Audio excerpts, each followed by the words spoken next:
Tonight, police across the country and our state say they're looking into a troubling trend. People destroying or damaging controversial automated license plate reading cameras. In Winona, police say all 8 of the city's flock cameras were stolen and cut off their poles in the last week.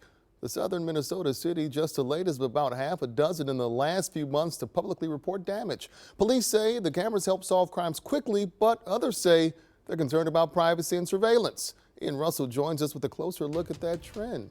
Yeah, well, Kevin, Prior Lake is just one of several cities across Minnesota that have had these automated license plate readers, ALPRs, mostly made by Flock Safety, vandalized or damaged over the past several months. Police say not only is it a felony, but it's also making their work harder.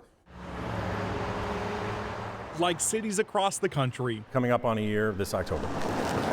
Prior Lake's police department using new versions of older tech. Our stationary automated license plate readers, ALPRs, are with Flock. And like cities across the state, seeing the same thing again and again. We have 6 cameras, only 2 of them are active right now. 4 have been damaged at different points in time. Prior Lake Police Chief Liam Duggan says those cameras have been down for months, and they're not the only ones.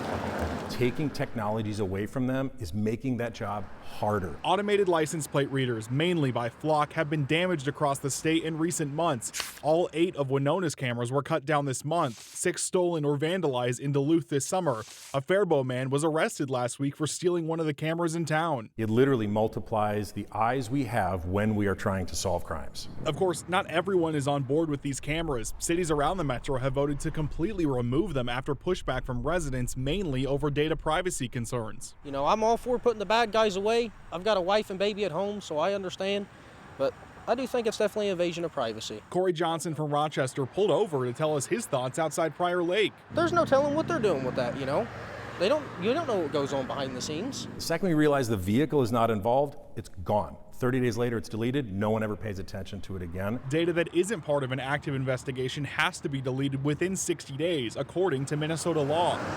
A city not unlike any other, now balancing public service with public trust. What I do want to do is solve crimes more thoroughly, with more detail, make fewer mistakes, and do it more quickly so that we can move on to other business. Now, the chief says they're still working with Flock on repair costs for the damaged cameras, telling me he's trying to make sure none of those costs are placed on residents. He says the goal is to have Flock pay for it, but they're still working through that, Kevin.